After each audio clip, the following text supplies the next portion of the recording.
नमस्ते। मौद्रिक नीति सम्बन्धीको यो दोस्रो भिडियोमा तपाईँलाई स्वागत छ। योभन्दा पहिलो भिडियोमा हामीहरूले मौद्रिक नीति भनेको के हो, यसको उद्देश्यहरू के हुन्छ र यसको उद्देश्यहरू बीच कसरी कन्फ्लिक्ट देखा पर्छ भन्ने बारेमा चर्चा गरेका थियौँ। यो दोस्रो पार्टमा हामीहरू मौद्रिक नीतिको कार्यदिशा वा मोनेटरी पोलिसी स्ट्यान्स भनेको के हो र यो कति प्रकारको हुन्छ त्यसको बारेमा चर्चा गर्छौँ। सो यसलाई चाहिँ कहिलेकाहीँ मौद्रिक नीतिको प्रकार भनेर पनि भन्ने गरिन्छ, टाइप्स अफ मोनेटरी पोलिसी, र कहिलेकाहीँ चाहिँ मोनेटरी पोलिसीको इन्स्ट्यान्स भनेर भनिन्छ।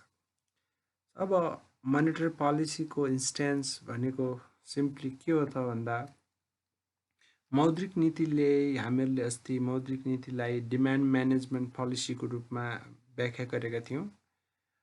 डिमान्ड म्यानेजमेन्ट पोलिसी अन्तर्गत मोनेटरी पोलिसीले इकोनोमीको एग्रिगेट डिमान्डलाई कसरी बढाउने वा कसरी घटाउने त्यतातिर फोकस भएर आवश्यक परेको बेलामा एग्रिगेट डिमान्ड बढाउने वा आवश्यक परेको बेलामा एग्रिगेट डिमान्ड घटाउने काम गर्छ। त्यसो भए हुनाले यसलाई डिमान्ड म्यानेजमेन्ट पोलिसी भनेर भनिएको।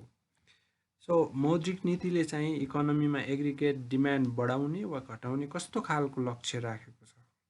सो यसले तीनटा खालको टार्गेट राख्न सक्छ। एउटा चाहिँ इकोनोमीको डिमान्ड चाहिँ वृद्धि हुन दिने ताकि आर्थिक गतिविधिहरूको विस्तार होस्, रोजगारी सिर्जना होस्।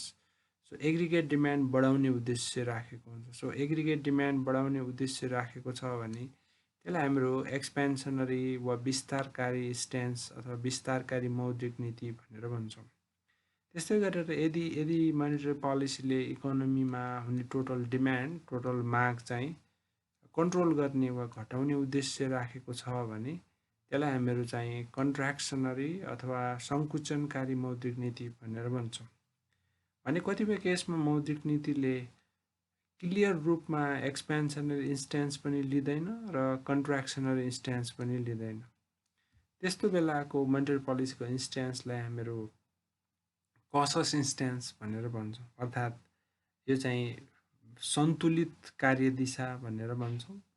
सन्तुलित कार्यदिशा भनेको चाहिँ मौद्रिक नीतिले प्रष्ट रूपमा एग्रिगेट डिमान्ड बढाउने वा घटाउने भन्ने बारेमा केही पनि बोल्दैन, तर आवश्यक परेको बेला चाहिँ बढाउने वा आवश्यक पर्यो भने कन्ट्रोल गर्ने त्यस्तो खालको पनि मौद्रिक नीतिले इन्स्ट्यान्स लिएको हुन्छ। सो यसरी मौद्रिक नीतिले अर्थतन्त्रमा समग्र मागलाई नियन्त्रण गर्ने उद्देश्य राखेको छ वा समग्र माग बढाउने उद्देश्य राखेको छ वा समग्र मागलाई आवश्यकता अनुसार कन्ट्रोल गर्ने उद्देश्य राखेको छ। त्यसको आधारमा मौद्रिक नीतिको इन्स्ट्यान्सलाई हामीहरू तीनटा भागमा बाँड्छौँ। एग्रिगेट डिमान्ड बढाउने खालको मौद्रिक नीतिलाई एक्सपेन्सनरी वा विस्तारकारी मौद्रिक नीति भनेर भनिन्छ। एग्रिगेट डिमान्डलाई नियन्त्रण गर्ने खालको मौद्रिक नीतिलाई चाहिँ सङ्कुचनकारी मौद्रिक नीति वा कन्ट्र्याक्सनरी मोनेटरी पोलिसी भनेर भनिन्छ। भने एग्रिगेट डिमान्ड बढाउने वा घटाउने खासै उल्लेख नगर्ने तर आवश्यकता अनुसार चाहिँ भोलि गएर घटाउन बढाउन सक्ने खालको यदि त्यस्तो खालको मोडालिटी मौद्रिक नीतिले अप्नायो भने त्यसलाई हामीहरू न्युट्रल इन्स्ट्यान्स लिएको मौद्रिक नीति भनेर भन्छौँ वा त्यसैलाई ब्यालेन्स इन्स्ट्यान्स भनेर पनि भनिन्छ। सो यो तीनवटा इन्स्ट्यान्सको बारेमा हामीहरू छोटकरीमा चर्चा गर्छौँ। जस्तो एक्सपेन्सनरी इन्स्ट्यान्स भनेको अघि हामीले भन्यौँ, एक्सपेन्सनरी इन्स्ट्यान्स भएको मौद्रिक नीतिले इकोनोमीमा समग्र माग बढाउने उद्देश्य राखेको हुन्छ। सो यसको टार्गेट चाहिँ इकोनोमीको एग्रिगेट डिमान्ड वृद्धि गर्ने हुन्छ। सो एग्रिगेट डिमान्ड वृद्धि गर्नको लागि यस्तो खालको मोनेटरी पोलिसीले दुई तीनवटा कामहरू गर्छ। एउटा चाहिँ इकोनोमीको मनी सप्लाई इन्क्रिज गरिदिने ताकि डिमान्ड बढोस्, इकोनोमीमा भएको क्रेडिट वृद्धि गर्ने, क्रेडिट अभाइलेबिलिटी वृद्धि गर्ने, र अर्कोतिर क्रेडिटको चाहिँ मूल्य वा ब्याज दर सस्तो बनाइदिने। त्यसरी मनी सप्लाई वृद्धि गर्ने, क्रेडिट वृद्धि गर्ने वा ब्याज दर घटाउने काम गरियो भने इकोनोमीमा कन्जम्सन डिमान्ड पनि बढेर जान्छ र इन्भेस्टमेन्ट डिमान्ड पनि बढेर जान्छ, जसले गर्दाखेरि इकोनोमीको टोटल डिमान्ड वृद्धि हुन्छ। सो टोटल डिमान्ड वृद्धि हुने हो भने इकोनोमीमा उत्पादन, रोजगारी लगायतको आर्थिक क्रियाकलापहरूमा विस्तार हुन जान्छ। सो यसरी इकोनोमीमा एग्रिगेट डिमान्ड वृद्धि गरेर इकोनोमीमा ग्रोथ र इकोनोमिक एक्टिभिटिजलाई सपोर्ट गर्ने खालको मौद्रिक नीतिको बाटो छ भने त्यसलाई हामीहरू एक्सपेन्सनरी इन्स्ट्यान्स भनेर भन्छौँ। सो यो एक्सपेन्सनरी इन्स्ट्यान्सलाई कहिलेकाहीँ अकोमोडेटिभ मोनेटरी पोलिसी भनेर पनि भनिन्छ र कहिलेकाहीँ चाहिँ लुज मोनेटरी पोलिसी वा लुज इन्स्ट्यान्स भनेर भनिन्छ र यसैको अर्को नाम चाहिँ मोनेटरी इजिङ पनि हो। सो नेपालीमा अब यसलाई चाहिँ विस्तारकारी कार्यदिशा भएको मौद्रिक नीति वा खुकुलो मौद्रिक नीति भनेर भनिन्छ। सो लुज मोनेटरी पोलिसी अर्थात् खुकुलो मौद्रिक नीति भनेर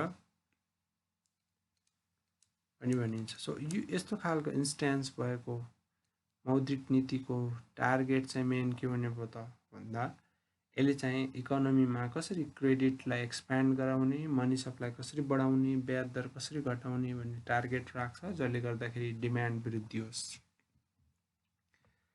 अझै टेक्निकल भाषामा चाहिँ यस्तो खालको मौद्रिक नीतिको इन्स्ट्यान्सलाई चाहिँ डबिस इन्स्ट्यान्स भनेर भनिन्छ। सो डबिस इन्स्ट्यान्स भन्ने नाम दिनुको अर्थ के हो भने अब डब चाहिँ एकदमै अल्छी चरा हो जसले चाहिँ आफ्नो वातावरण भएको परिवर्तनलाई खासै केयर गर्दैन, अर्थात् मनी सप्लाई बढे पनि खासै केयर नगर्ने, बढ्न दिने खालको भएको हुनाले यसलाई चाहिँ डबिस इन्स्ट्यान्स भनेर पनि भनिन्छ प्राविधिक भाषामा। अब यस्तो खालको इन्स्ट्यान्स चाहिँ को मेन उद्देश्य चाहिँ के हुन्छ भनेर अघि हामीले भन्यौँ, आर्थिक गतिविधिहरूलाई बुस्ट अप गर्ने वा आर्थिक गतिविधिहरूमा तीव्रता ल्याउने उद्देश्य चाहिँ यसको हुन्छ ताकि आर्थिक वृद्धि दरमा सपोर्ट होस् र रोजगारीका अवसरहरू चाहिँ सिर्जना हुन्। अब यस्तो खालको मौद्रिक नीति वा यस्तो खालको इन्स्ट्यान्स इकोनोमी कस्तो कन्डिसनमा भएको बेला उपयुक्त हुन्छ भन्ने प्रश्न आउन सक्छ। एग्रिगेट डिमान्ड कतिखेर बढाउने त, इकोनोमी कस्तो अवस्थामा भएको बेला एग्रिगेट डिमान्ड बढाउने भन्ने सन्दर्भमा यदि इकोनोमीमा भएको स्रोत साधनहरू फुल्ली इम्प्लोइड छैनन्, इकोनोमीमा भएको स्रोत साधनहरू पूर्ण रूपमा उपयोग भएका छैनन् भने यस्तो खालको इन्स्ट्यान्स लिने हो भने डिमान्ड बढ्छ, डिमान्ड बढ्दाखेरि उत्पादन बढ्छ, उत्पादन बढ्ने हो भने अनयुटिलाइज रिसोर्सेसहरूको उपयोग हुन जान्छ।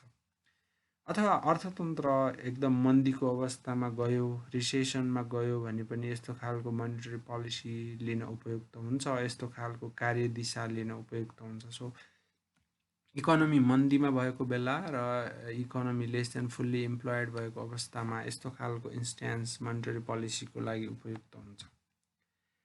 सो यस्तो खालको मोनेटरी पोलिसीको इन्स्ट्यान्सले कसरी काम गर्छ भन्ने कुरा हामी एउटा चित्रमा देखाउन सक्छौँ। यो चित्रमा इकोनोमीमा मनी सप्लाई वृद्धि गर्दाखेरि यसको असर के हुन्छ भनेर देखाइएको छ।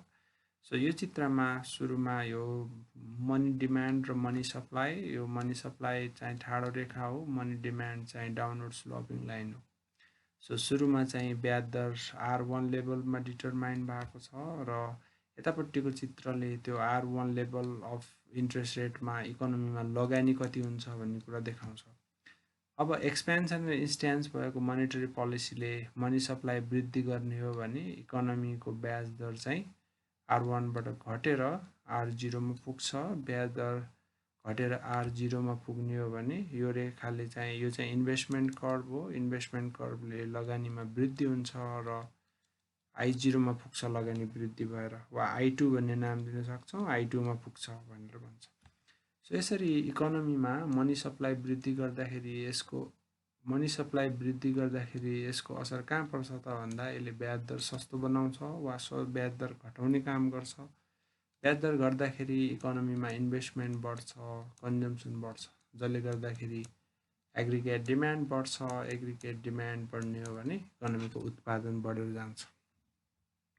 सो यसरी एक्सपेन्सनरी इन्स्ट्यान्सले अल्टिमेटली इकोनोमीको डिमान्ड बढाउने र उत्पादन बढाउने टार्गेट राखेको हुन्छ। त्यसो भएको हुनाले इकोनोमीमा यदि अन्डर युटिलाइज रिसोर्सेसहरू छन् वा इकोनोमी मन्दीको अवस्थामा छ भने यो बढी उपयुक्त हुन्छ। अर्कोतिर यसको ठिक्क उल्टो चाहिँ कन्ट्र्याक्सनरी वा सङ्कुचनकारी मोनेटरी पोलिसीले ठिक्क उल्टो इकोनोमीको एग्रिगेट डिमान्ड घटाउने वा एग्रिगेट डिमान्ड कन्ट्रोल गर्ने उद्देश्य राखेको हुन्छ। सो एग्रिगेट डिमान्ड कन्ट्रोल गर्नको लागि यसले इकोनोमीमा भएको मनी सप्लाई घटाउने, इकोनोमीको क्रेडिट घटाउने र ब्याज दरलाई महँगो पार्ने खालको पोलिसी इन्स्ट्रुमेन्ट्सहरू युज गर्छ। यसलाई हामीहरू tight instance of monetary policy भनेर भन्छौँ वा टाइट मोनेटरी पोलिसी भनेर पनि भन्न सकिन्छ। नेपालीमा चाहिँ यसलाई कसिलो मौद्रिक नीति भनेर भनिन्छ वा सङ्कुचनकारी मौद्रिक नीति भनेर भनिन्छ। सो यसैलाई मोनेटरी टाइटेनिङ भनेर पनि भन्न सकिन्छ वा टाइट मोनेटरी पोलिसी भनेर पनि भन्न सकिन्छ वा कन्ट्र्याक्सनरी मोनेटरी पोलिसी भनेर भन्न सकिन्छ। अझै टेक्निकल भाषा युज गर्ने हो भने यसलाई हकिस इन्स्ट्यान्स भनेर भनिन्छ। सो अब हकिस इन्स्ट्यान्स भन्नुको पछाडिको कारण के हो त भन्दा हक भन्ने चरा चाहिँ एकदमै शिकारी चरा हो, देख्ने बित्तिकै झम्टिहाल्छ। सो हकिस इन्स्ट्यान्सले पनि के गर्छ त इकोनोमीमा मनी सप्लाई बढेको देख्ने बित्तिकै त्यसलाई कन्ट्रोल गरिहाल्ने, इकोनोमीमा डिमान्ड बढेको देख्ने बित्तिकै कन्ट्रोल गरिहाल्ने भएको भएर यसलाई चाहिँ हकिस इन्स्ट्यान्स भनेर पनि भनिन्छ। अब यस्तो खालको मोनेटरी पोलिसीको इन्स्ट्यान्सको मुख्य उद्देश्य चाहिँ के हुन्छ त भन्दा यदि इकोनोमीमा चाहिँ आर्थिक गतिविधिहरू चाहिने भन्दा बढी दरमा तीव्र गतिमा यदि विस्तार भइरहेका छन् भने त्यसलाई हामी ओभरहिटिङ भनेर भन्छौँ।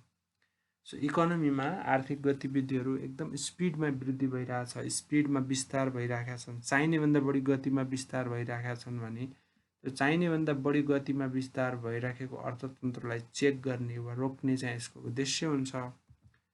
त्यसो भएको हुनाले यो कतिखेर एप्रोप्रिएट हुन्छ त भन्दा जतिखेर इकोनोमी ओभरहिटिङको स्टेजमा छ वा इकोनोमीमा एकदम ऱ्यापिडली आर्थिक गतिविधिहरूको विस्तार भइरहेको छ वा इकोनोमी अलरेडी फुल्ली इम्प्लोइड छ। इकोनोमी एकदम ऱ्यापिडली विस्तार भयो भने कुनै न कुनै समयमा फुल्ली इम्प्लोइड हुन्छ। फुल्ली इम्प्लोइड भइसकेपछि पनि यदि हामीले डिमान्ड बढायौँ भने त्यसपछि उत्पादन बढ्दैन, खालि मूल्य मात्रै वृद्धि हुन्छ। सो मूल्य वृद्धि भएर इकोनोमी चाहिँ एकदम हाई इन्फ्लेसनरी सिचुएसनमा फस्ने सम्भावना हुन्छ। सो जतिखेर इकोनोमी चाहिँ हाई इन्फ्लेसनरी अवस्थामा छ त्यस्तो बेलामा चाहिँ मनी सप्लाईलाई कन्ट्रोल गर्ने खालको इन्स्ट्यान्स चुज गरिन्छ र त्यसैलाई हामीहरू कन्ट्र्याक्सनरी मोनेटरी पोलिसी भन्छौँ वा कन्ट्र्याक्सनरी इन्स्ट्यान्स भनेर भन्छौँ वा त्यसैलाई हामी कसिलो मौद्रिक नीति भनेर भन्छौँ वा सङ्कुचनकारी मौद्रिक नीति भनेर भन्छौँ। सो यसको वर्किङ मेकानिजम चाहिँ अघिको जस्तै हामीहरू देखाउन सक्छौँ। अघिको जस्तै यो चाहिँ मनी डिमान्ड कर्भ हो, यो चाहिँ मनी सप्लाई कर्भ हो। सुरुमा चाहिँ अब यहाँबाट सुरु गर्नु पर्यो। सुरुमा ब्याज दर चाहिँ R1 लेभलमा छ, R1 लेभल भएको बेला इकोनोमीमा R1 ब्याज दर भएको बेला इकोनोमीमा इन्भेस्टमेन्ट I1 छ। अब मनी सप्लाई घटाइयो, यहाँ चाहिँ मनी सप्लाई घटाइयो, इकोनोमी चाहिँ एकदम ऱ्यापिडली विस्तार भएको देखेर मनी सप्लाई घटाइयो, जसले गर्दाखेरि ब्याज दरमा वृद्धि हुन्छ। R1बाट ब्याज दर बढेर R2 हुन्छ, ब्याज दर R2 हुन्छ, जसले गर्दाखेरि इकोनोमीमा लगानी घटेर I0 मा पुग्छ। सो यसरी कन्ट्र्याक्सनरी इन्स्ट्यान्सले कसरी काम गर्छ त इकोनोमीमा सिम्पली त भन्दा यसमा मनी सप्लाई कन्ट्र्याक्ट गरिन्छ। मनी सप्लाई कन्ट्र्याक्ट गर्ने हो भने ब्याज दर महँगो भएर जान्छ, जसले गर्दाखेरि इन्भेस्टमेन्ट घट्छ, कन्जम्सन घट्छ। यो घट्ने हो भने एग्रिगेट डिमान्डमा कमी आउँछ। एग्रिगेट डिमान्डमा कमी आउनुको अर्थ के हो त इकोनोमीमा जुन प्राइसमा एकदमै ठुलो दबाब परिरहेको थियो, मूल्य वृद्धि दर एकदमै उच्च थियो, त्यसमा कमी आउँछ, मूल्य स्तरमा कटौती आउँछ। सो यसरी यदि तीव्र गतिमा मूल्य वृद्धि हुन थाल्यो भने इकोनोमीमा यस्तो खालको मोनेटरी पोलिसी चाहिँ बढी उपयुक्त हुन्छ। हाइपर इन्फ्लेसनको अवस्थामा यो युज गरिन्छ। र अन्तमा चाहिँ balance instance of monetary policy छ। यसलाई हामीहरू सन्तुलित कार्यदिशा भनेर भन्छौँ। सन्तुलित कार्यदिशा भन्नुको अर्थ के हो भने यसले इकोनोमीमा चाहिँ क्लियरली एक्सपेन्सनरी इन्स्ट्यान्स लिने कि कन्ट्र्याक्सनरी लिने भनेर प्रष्ट रूपमा बोलेको हुँदैन र ब्यालेन्स तरिकाले चाहिँ मनी सप्लाई ग्रोथ गर्ने वा कसस तरिकाले गर्ने भनेर भनिएको हुन्छ। त्यो भन्नुको अर्थ के हो त कसस भनेको के हो भने हेरिराख्ने, मनी सप्लाई बढाउन आवश्यक छ भने बढाउने, घटाउनु पर्ने छ भने घटाउने।